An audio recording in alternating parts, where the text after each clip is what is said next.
Just judging by the fucking way this reads, I'm pretty sure we're in Sachi's body now. Uh, my dreams are always the same, but not today. Today I dreamed of a girl in a small, dim room, weeping and wailing. When I squinted my eyes against the darkness, I realized that the girl cowering at my feet was Sachi. Never mind, Ryuji. God damn it. Sachi, but not the Sachi I know. Her legs are locked in thick chains, binding her to a massive ball of iron. Oh, she couldn't stand, couldn't even drag herself along the rough floor. Even so, she struggled and squirmed, desperately trying to escape the heavy fetters biting into her flesh.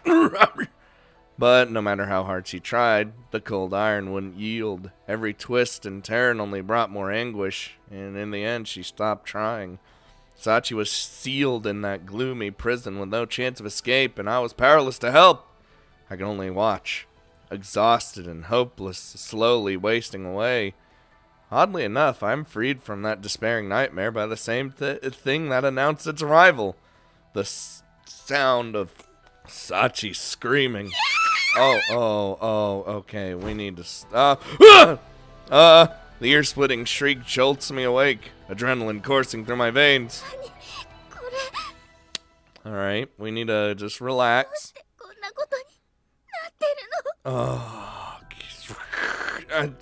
twisting my side, I immediately understand that the final scream was all too real.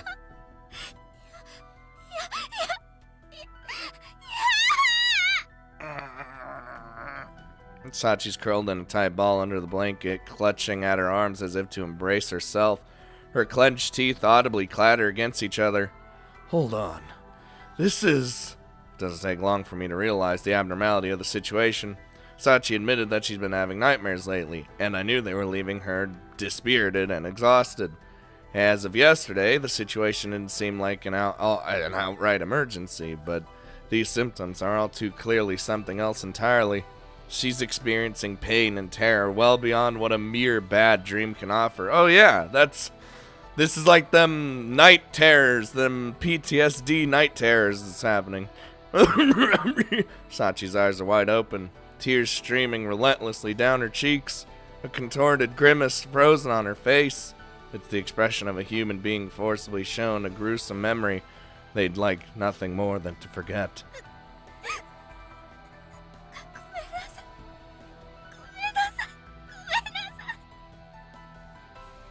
Even as these alarming thoughts run through my head, Sachi continues to grind out apologies like a broken wind-up toy. Damn it. I don't even know exactly what she's feeling right now. A whole lot of things. Or what triggered her to suddenly enter this state. But whatever the answer to those questions may be, I can't allow this to continue even a second longer. Seizing one of that on that confirmed conviction, I lift Sachi's body up off the bed. Sachi! Wake up, Sachi! Huh? It's not gonna be that easy, buddy. I shout her name at point-blank range to no effect. She continues to mutter deliriously, staring right through me. Sachi, snap out of it, Sachi! Come on, Even when I shake her by the shoulder almost too vigorously, the light doesn't return to her clouded eyes. God damn it! What do I do? How do I make her hear my voice? What? Oh no, the death eyes! In the end, only one thing comes to mind. Wrapping my arms around Sachi, I envelop her in a gentle hug. It's alright. It's alright. Shh. Keeping my voice as calm as possible, I whisper reassuring words into her ear. That'll do it. Just like my master used to do for me. Using the simple warmth of my body, more real than words can even ever be, I speak directly to Sachi's heart. Just shh. It's okay. In time, Sachi's previously frantic breathing begins to slow, and the violent trembling of her body gradually subsides.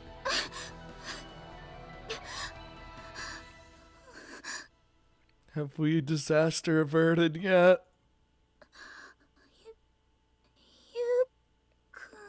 Oh, disaster averted. Finally regaining her consciousness, Sachi looks up at me with the eyes of a disoriented child. Not a distorted child. That'd be a totally different matter. You alright, Sachi? God damn it. You were having a nightmare until just a second ago. Pretty bad one, too.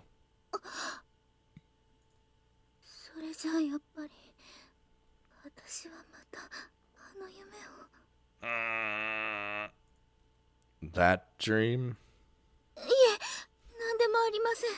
You mean the dream where you just constantly keep seeing your fucking parents be hit by that car? Ugh.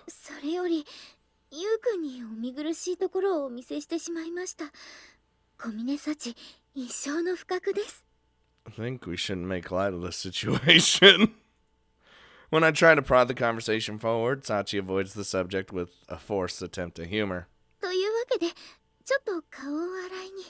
Washing her face isn't going to help this problem. Hold it, Sachi.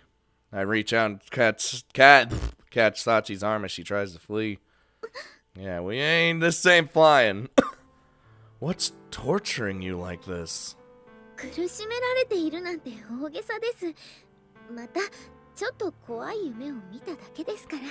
Okay, I get scary dreams from time to time, but I don't think I'm ever doing what you're doing. The girl's doing her best to put up a tough front, but she's still too visibly shaken for it to be halfway convincing. That's a lie. The way you were screaming just now? That wasn't just a bad dream. I'm thinking it was a PTSD attack. You going to tell me that I'm wrong? Nope.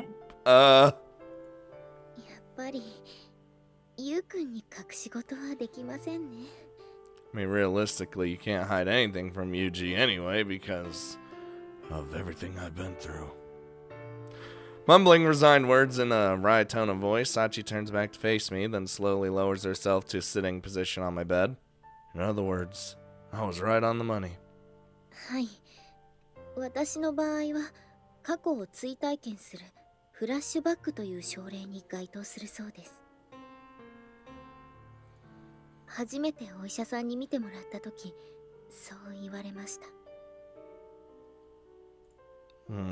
I see. This is one of those times where being right isn't particularly pleasant. No, it's not. I'd been so damn pleased with myself for saving Sachi.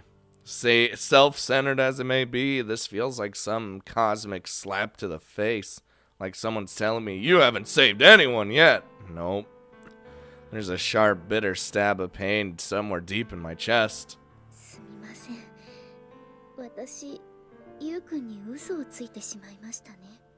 Yeah, I was gonna find out eventually, and, well, and here we are. No, you don't need to apologize for that. I understand that she couldn't bring herself to volunteer the truth out of concern for me. To criticize her for that, you'd have to be an oblivious asshole or a genuine sadist. But I do want to know what's making you suffer like this. Stopping in mid-sentence, Sachi lightly bites her lower lip. From the expression on her face. Just thinking about it must be enough to send some painful images flashing through her head. No! No!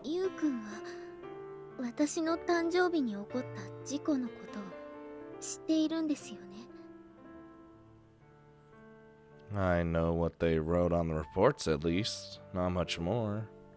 From what I read, a drunk driver ran a red light on the road outside the park where the two of us used to play, hitting your parents at full speed.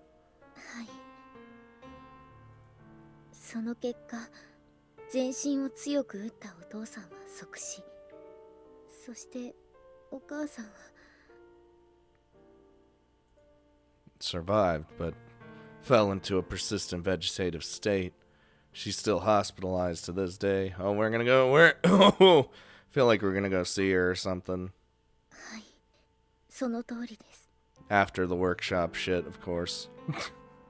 Are you telling me that you've been reliving the precise moment you witnessed that accident over and over?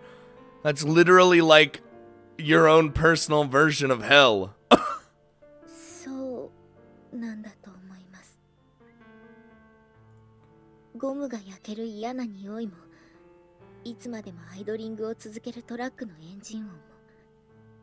鮮明に感じられますから。でも私が本当に怖いのはたった一つの言葉なんです。A word? Wasn't that what her mom said? She was just like, why? はい。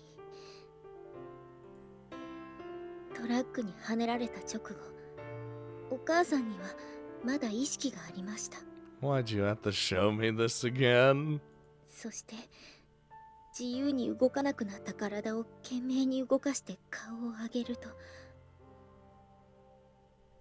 すっかり足がすくんでしまっていた私にお母さんはこう言ったんです。サチ、どうしてって。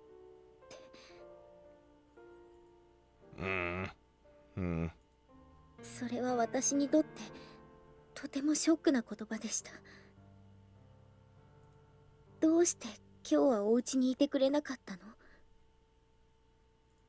どうしてもっといい子でいてくれなかったの？ Well, we don't exactly know what she was gonna say, so you can't just put words into her mouth and be like, make her think that, you know, she's gonna be saying, why didn't you stay at home with us? Though that's probably a logical answer. It's just 私たちがこんな目にあったのは全部あなたのせいなのよ。そう言われているような気がして。だから私が病院のベッドで目を覚ました後、お母さんが助かったと聞かされて、最初に怖いって思ってしまったんです。本当ならよかったってそう思うはずなのに。もしお母さんが目を覚ましたら、その口から私を憎むような言葉が出るんじゃないかって。 just like based on the way she's talking, other than the accident, of course, it sounds like sorry, still a little sick, that that her mom is kind of like the root of all these problems. Like, you know, she's still there, she's still vegetative state. I don't know, just what it sounds like. それが怖くて、退院した後もずっとお見舞いにすら行けなくて。お父さんやお母さんから恨まれないような子に少しでもいい子にならなくちゃって、そう思って。 Well, now that you're a good girl, oh no. I don't think Sachi's ever shared these feelings with anyone else. In parallel to this cascade of raw, honest emotion, a constant stream of tears flows down her cheeks. That's enough. As words finally fail her, I embrace her trembling body.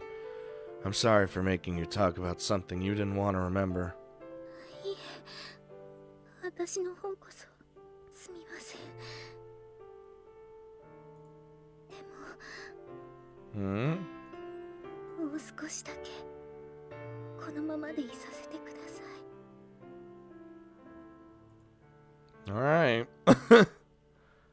Oh. すみません。もう大丈夫です。 Damn, we were like that for hours. A little after the sun begins to peek up over the horizon, Sachi lifts her face from my chest and smiles at me. You're not lying this time, are you? はい。ゆうくんから元気をもらいましたから。 Alright. Emotional batteries. Determining that her smile isn't artificially plastered on her face, I slowly release Sachi's body. ゆうくんに頭を撫でてもらえると嬉しくなりますが、抱きしめられるとゆうくんのことがもっと好きになってしまうんですね。 It'd make me feel better if we weren't in this really heavy situation. This blatant attempt at flattery isn't going to earn you any head petting. 頭を撫でてもらい損なったのは残念ですが、世辞じゃありません。まごうことなき真実です。Not a fact. はい。 Feeling the warmth of the person you love is a comfortable, calming thing. Enough to make you want to forget all the rest. That said, I can't just let the discussion from before drop. Nope. I hesitate awkwardly, unsure how to proceed, but after a moment of silence, Sachi resolves my dilemma by speaking first. きっとあの夢は私への罰なんです。 Punishment? はい。仕事が忙しくなってからお父さんとお母さんが私に冷たくなったことはお話ししたと思いますが、事故が起こったあの日、お父さんとお母さんはそれまでが嘘のように優しかったんです。 Affectionate, huh? はい。あの日私が目を覚ますと、いつも聞こえてきていた機械の音がしないことに気づいたんです。それが気になってリビングに顔を出すと、お父さんとお母さんが並んでテーブルに座っていました。そして今日はサチの誕生日だからみんなでお祝いしようと、そう言ってくれたんです。 And then you ran out and, well... 私はその言葉に驚きました。どうして急に二人が優しくなったんだろう。これは夢だろうかって。でもすぐにそれが現実だということに気づきました。そしたら急に腹立たしくなってきたんです。 Yep. 今までどんなに私が頑張っても振り向いてくれなかったのに、それなのに誕生日の日だけ優しくするなんて、そんなの都合が良すぎる。そう思った私はすぐに家を飛び出しました。 And the rest was definitely history. そして私はゆうくんとの待ち合わせ場所だった公園に向かい、 God, I feel like I'm also a lot at fault too. Jesus. 夕方になっても家に戻らない私を心配して探しに来たお父さんとお母さんは、 I see. That explains how Sachi convinced herself the accident was her fault. だから私がどんなに後悔しても、どれだけいい子でいようとしても、あの日に事故が起こったという事実は消えません。そしてそれはどうしようもないくらいに子供だった自分のせい。あの日の事故は私が二人の言うことを聞いていれば起こることのないものだったんです。だからきっとその原因を作った私のことをお父さんとお母さんは恨んでいる。 I'm gonna guess no. But, you know, because most parents wouldn't hold a grudge over their fucking daughter. You know. そう思っている限り、私はあの日の夢を見続けるんだと思います。 It's like she needs to hear from one of them that that's not the case, but, you know, dad's not around anymore and mom's just in the hospital bed. Like, there's not gonna be anything like that. And from the sounds of things, she's still blaming herself now. The tone of her voice is almost resigned, as if accepting her responsibility. But that doesn't mean she's come to terms with what's happened. She's simply despaired of ever finding forgiveness. The proof is written on her face. Even as Sachi speaks calmly of the past, her expression is filled with bitter regret. Alright, I understand where this is coming from. But there's still one thing I don't get. Up until just recently, I'm pretty sure you weren't having daily nightmares, let alone traumatic flashbacks. What happened? Do you have any idea why they've gotten so bad? それは多分今の私が幸せを感じているからなんだと思います。It's like your psychological shits your brain telling you, oh, you're happy? Well, guess what? 私がフラッシュバックに悩まされていたのは事故の直後がほとんどで、いい子でいようと決めた後はフラッシュバックも悪夢を見る回数も徐々に減ってきていたんです。でもこの学園でゆうくんと再会してから、自分の間違いに気づいて大切な人と一緒にいられるという幸せな時間を実感するようになってから、またあの日の夢を見るようになった。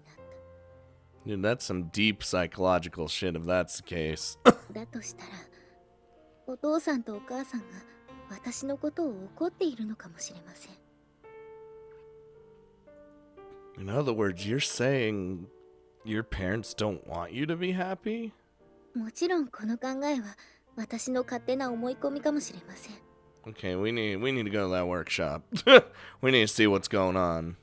でも自分たちはこんなに苦しんでいるのに、どうしてお前だけが笑っているんだ。自分のわがままで家族の幸せを壊した張本人が幸せになっていいのか。あの日のことを忘れるな。そう言われているような気がするんです。 Alright, I understand. I committed the sin of disobedience. My selfishness led directly to that accident. Of course my parents would resent my happiness. Her father's dead. Her mother's still asleep in the hospital bed. They can neither confirm nor deny that belief, let alone offer Sachi any their forgiveness. Yeah, exactly. That's what I was saying. With no possibility of resolution, your sense of sin swells grotesquely inside you like an ugly black tumor. I really do understand. The circumstances were very different, but I carry similar feelings about the deaths of my own parents, which we'll find out in the next game. But we're not doing that directly after this. We're doing the other thing, the material, the what the hell's it called? Little short thing, right after that takes place, like right after this game, that like is starring Machiru or something. Unless you know a way to turn back time, the debts you owe to the dead can never be truly repaid. They can never accept your apologies or excuses. Sachi too realized that harsh truth. Desperate to escape the torture of her flashbacks, she reduced herself to a shell of a human being. Numbing her own feelings, she overrode her identity with that of a good girl. And it worked. The nightmares left her. But thanks to my meddling, Sachi's returned to normality. Once again, she's defenseless against her own dreams. It makes sense. There are two specific elements that contribute to these awful nightmares. First, Sachi never had the chance to hear her parents' explanation for their cult behavior, which we might find in the workshop. And second, she continues to believe on some half-rational level that the accident was her fault. Her guilt and fear of her parents' hatred feed off her own happiness. In other words, if she wants to stop seeing these nightmares, she has to stop being happy, which is not going to happen. Sachi seems to have half convinced herself that suffering like this is just the price she has to pay, but I'm not enough of a masochist to accept that. I'm not about to put up with this girl that I love being miserable. No, forget not miserable. If at all possible, I want her to be the happiest person in the damn world. I think that's only natural, as we tend to do. And precisely because I carry a burden similar to hers, I might be able to teach her a thing or two. Or burdens may be similar. Our burdens may be similar. Not, oh, Jesus. But we're carrying them very differently. There's no reason to let your sin chain you to the ground. There's no need to lock yourself up in a dark room forever. It doesn't do anyone any damn good. And most of all, if I'm not mistaken, Sachi has an obligation to become happier than anyone else. Yeah. Sachi, Are you really alright with that? Are you really satisfied with this? Tortured by nightmares, living every day in terror of your mother's words? それは Oh, the choice is coming. Caught off guard by my challenge to the status quo, Sachi casts her eyes down in bewilderment. She can't find the words, but the answer's written on her face. Of course I don't want to see the nightmares, but there's nothing I can do. Personally, I don't think there's any reason you need to be tied down by the past any longer. 過去に縛られる必要が Yeah. ない。 Yes, you have been for your entire life. That's right. Keeping that in mind, I'm going to tell you a way to get rid of those pesky nightmares that are giving you so much trouble. Huh! What do you do with that knowledge? Well, that's up to you. Oh shit, am I not even gonna go with her on this like journey? What, you don't believe what I'm telling you? はい。 That's what it sounds like, that I'm not just gonna be there. 私が過去に縛られる必要がないってゆうくんが考えているだけでもびっくりなのに、悪夢の解決方法を教えるだなんて。 Am I gonna just bust out the key? Guess it might be hard for you to believe, having lived with that guilt for so long. That said, I really don't think you need to drag it around anymore. And I'm not lying about knowing a way out. Please. じゃあ本当にそんな方法が。 That's right. There's only one thing for you to do about these nightmares. Bust out the key. Kill the Kill the source. All right. That took a turn that I wasn't Wait a minute. So, let's kill the source of the guilt. So, are we killing her mom? Is that when we do it? I mean, there's way more to it than that, but don't do this to me. Oh God, and she's here. Dude. Okay, hold on. Maybe I'm just crazy. To end my persistent nightmares, I need only to kill the source. 5 days after Yukun spoke those words to me, I've arrived in the town where I spent the earliest years of my life. I'm here to pay a visit to my mother, sleeping even now in the local hospital. Oh shit! In this, as in so many other things, I was guided by Yukun's advice. Oh jeez. There's only one thing for you to do about these nightmares. Kill the source. No. 殺す。 No. No. Don't do this to me. That's right. Your sin won't be forgiven. It's just not possible. So if you want to free yourself from this guilt, you've got no choice but to eliminate its source. Ah, shit. The choice is gonna be like, fucking kill her mom or not, or something. I'm so done already, and I haven't even seen the choice. I know it's coming. その原因を殺すって、まさか私のお母さんを。 It's a pretty fucking heavy thing to tell someone. That's up to you. All right, Yuji, you need to calm down. I'm telling you to kill. That's it. You got plenty of options, and there's more than one answer here. Okay, hold on. I can't make that decision for you. You have to do this yourself. Kill me now. I mean, presented with this new problem, I began with a serious consideration of the word kill. Interpreting it literally, he was telling me to deprive someone of their life, to cause death. From there, I could only find two plausible answers.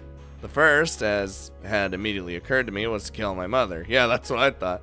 The second was to kill myself. To end my lone life. Okay, I don't think that'll end anywhere, but but even now, I'm not confident that I correctly identified the options of which Yukun spoke. I don't know.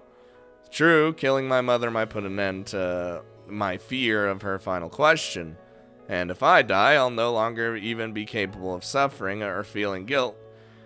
Okay, realistically, here, Not realistically at all, but killing her mother, it would be like way better of an option. I'm just saying, because like you're just ending your own life. Like, what? That's not gonna solve anything. Not at all. I don't know. Maybe I'm just yeah, just killing your mom will solve. Oh, jeez. Dude, brain, calm down. We don't even know if that's the decision, though it's really making itself up to be the decision. But fundamentally, I can't help feeling that the act of killing itself is a very extreme way of approaching these problems. Killing my mother would make me a criminal, and killing myself would mean leaving this world behind. Now, hold on. I'm pretty sure Yuji could fucking do some crazy shit. I'll be like, nah, you're not a criminal. Haha. Not the case, of course. I could no longer be with Yukun. And, you know, if these were the answers he wanted me to find, was Yukun lying when he said that he loved me? No. My thoughts ran in circles. Before I knew it, 5 days had flown by, and I was closer to an answer. Or no closer to an answer. In the end, Yukun was unable to hold his silence. Oh, jeez. No matter what decision you're going to make, you should see your mother first. I think you're capable of that now, Sachi. It's only been a few hours since he spoke those words. And now I'm here.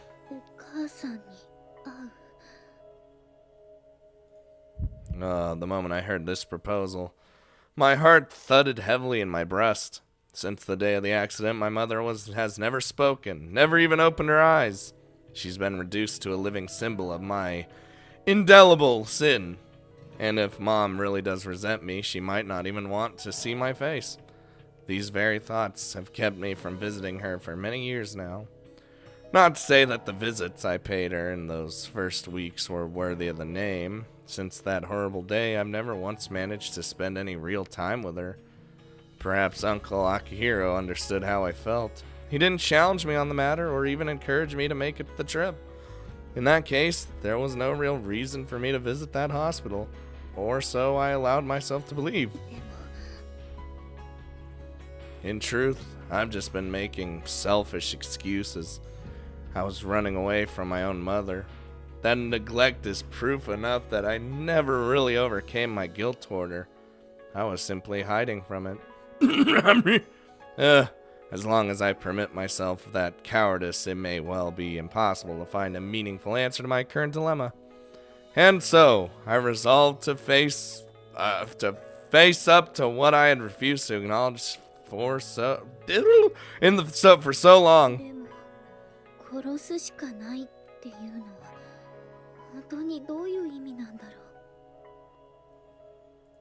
Of course, speaking the question out loud doesn't get me any closer to an answer. Yukun's always 3 or 4 steps ahead of me, thinking on a far higher level. This puzzle must have meaning, and I want very badly to reach the answer he found. Or it's literal. But even so, I must admit I find myself disturbed. Merely speaking the word kill leaves a bitter aftertaste on my tongue and a sharp ache in my stomach. Dude, that'd be fucked up if we just go in there. First time we see our mom and ever, and then just kill her. Oh, God.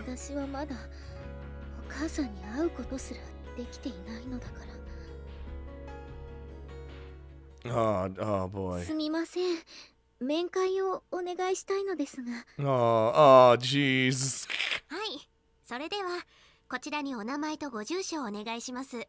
Damn, you haven't been here ever. After filling out some paperwork at the nurse station, I'm provided with directions to my mother's sickbed. The procedure hasn't changed, neither has Mom's hospital room. Everything is exactly the same as it was on that day.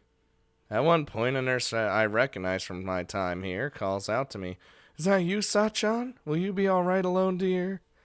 I answer with a polite yes, I'll be fine, and proceed down the hallway without breaking my stride. Oh, God. No! But when I finally arrive in front of my mother's hospital room, my breath catches in my throat. Oh, God, don't do that.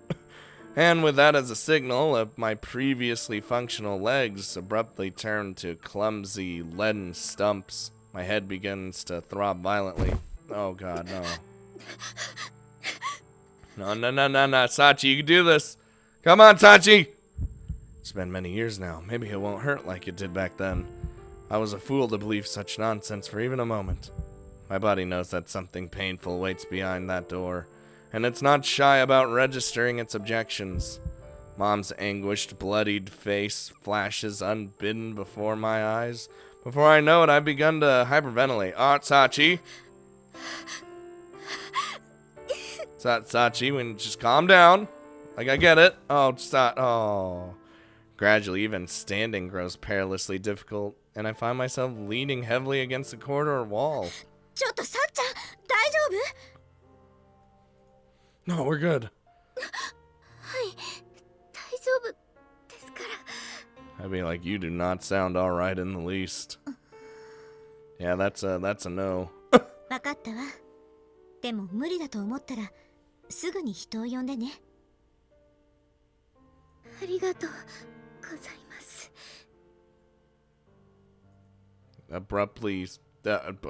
Apparently sensing something of the desperation I feel from the expression on my face, the nurse kindly withdraws. To tell the truth, I don't even remember what I said to her just now. Just keeping myself conscious is taking every ounce of effort I can muster. Get in there, Sachi! 大丈夫だから。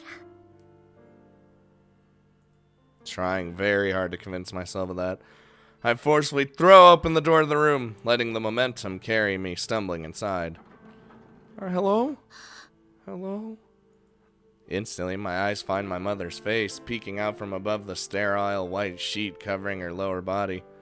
But the person sleeping in that bed is utterly unlike the mom who remains so clearly in my memories.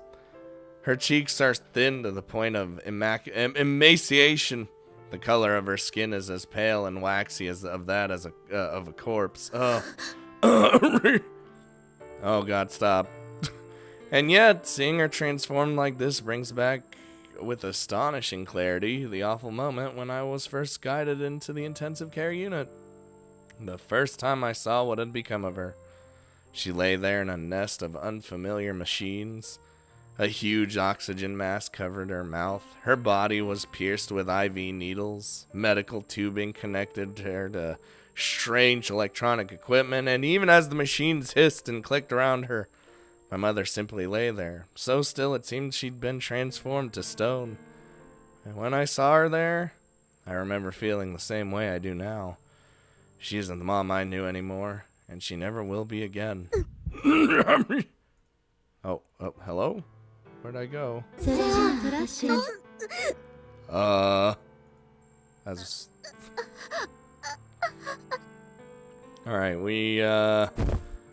the words echo forcefully through my head, as though someone's drilled a hole in my skull and whispered them directly into my brain.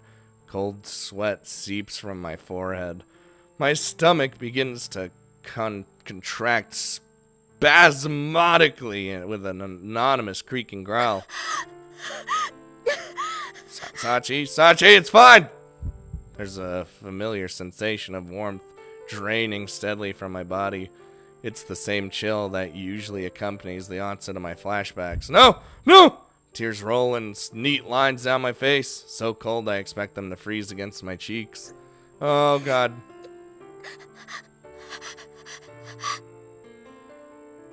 It's fortunate that I didn't eat anything before this trip. Had I chosen to stop for lunch, I'd likely be vomiting it up right now. That was the unusual conclusion of the usual conclusion of my visits. In the old days, I would empty my stomach, a nurse would come running up, and that would be that. But today's different. Today, no one ushered me in here. I came here on my own free will, resolved to face this. Yukun told me I should see my mother. That advice was an implicit affirmation of his trust in me. He believes I'm capable of this visit. I can't give up now. It's simply not an option. You tell him, Sachi! I've come this far to put an end to my nightmares, and I won't allow myself to turn back. Okay, alright.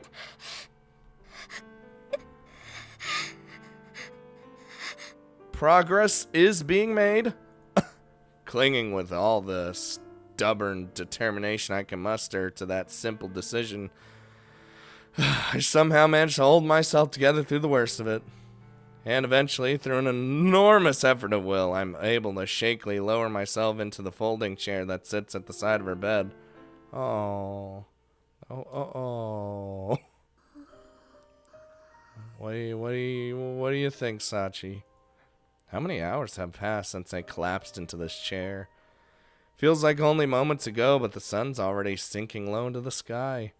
The unlighted room's illuminated by a warm orange glow from the window behind me. Now that I think more carefully, it must have taken nearly an hour to calm myself to the point where I could gaze at my mom's face like this. But it's been many hours since then, and I've gone no further. No words, no movement. I spent the afternoon glued to this chair like a statue. I'm finally able to visit my mother. I can finally look her in the face again. There should be so many things to say, so many things to tell her, to ask her. But now that I'm actually gazing down on her lined, impassive face, the words have betrayed me. They've melted into thin air, leaving no trace by which I might find them.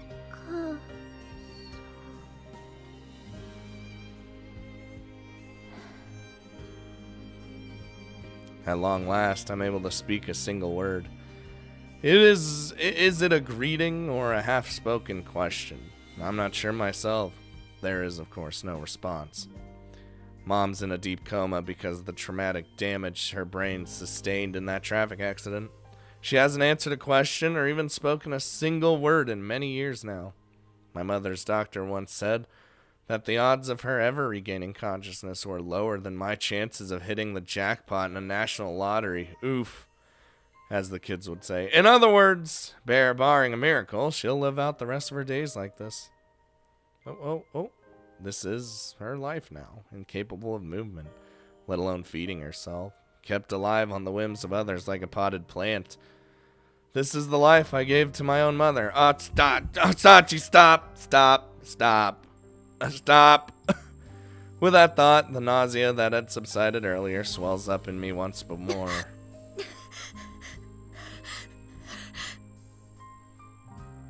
The suffering comes to me in unpredictable waves. With all the random malevolence of a curse, wary and numb, I observe my own pain with a curious sense of detachment, and I reach my first real conclusion of the day. Well,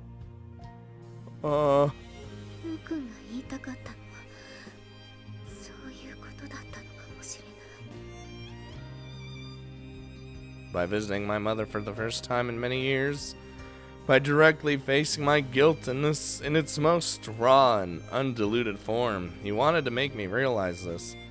That so long as I live, I'll never simply be released from this suffering. My father's dead, my mother's sleeping, and she's never going to wake up. That's reality. The status quo isn't going to abruptly change for the better.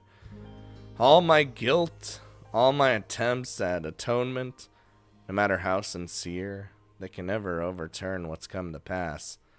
Perhaps Yukun simply wanted me to recognize anew how truly crushing the weight of my sin really is.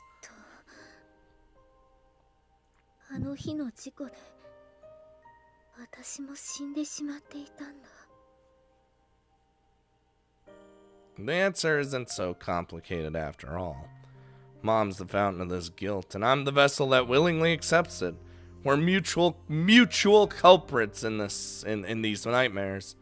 So long as the two of us continue to cooperate, my suffering will go on indefinitely. So what? We have to get rid of one or the other? That's coming, isn't it? Yup, here we go. Right when I click this. In that case, there it is. There it is. Motherfucker. All right. Well. Dude, I'm not doing it. I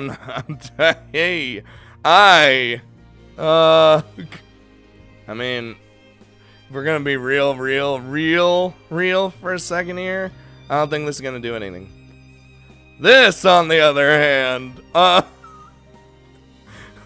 both are fucked up as it is, but like, realistically here, Dude, maybe my mind just thinks fucking weirdly. Dude, you can't underestimate my brain, because I do it all the time. You know what? So what? Like, we can just end it now, and then next time we could just do the finale of the game? Holy shit, that sounds great. Bad decision or good decision or bad or good or... No, if I do get a bad ending, I did say I'd go back and do the thing, but dude, we gotta shoot for all good endings. That's what I've been shooting for this whole time. And I'm 4 for 5 right now, so but I'm heavily thinking I want to do this one.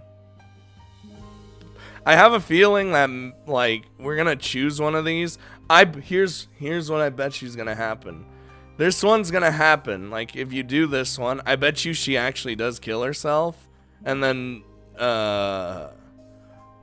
it gets all sad. I bet you that's what happens, right? This one, on the other hand, I have a feeling she's not even gonna kill her mom. I have a feeling like I'm gonna choose this decision, then she's gonna be like, no. What am I can't, you know, I don't know, something crazy's gonna happen. I'm just thinking. There goes my writer's brain going crazy again. So, yeah, we're gonna just be back. Next episode, we're finally going to finish the game, whatever path that may lie for me. Be it bad or good decisions or whatever, because I need even though I really want to do this one, like, that's my first initial thoughts, I still want to think about it a little bit, like I tend to do. So yeah, I'll think about it a little bit, and I'll see you next time.